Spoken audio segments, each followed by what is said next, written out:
piece fits perfectly until you see the whole horror. In 1934, Londoners recoiled as packages began surfacing along the Thames River.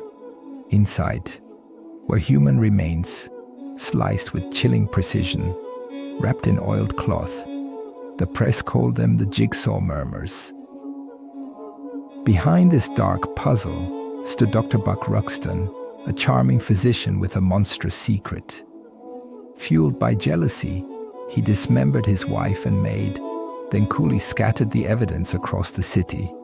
His hands healed by day, destroyed by night, and beneath his polite mask, a mind more fractured than his victims.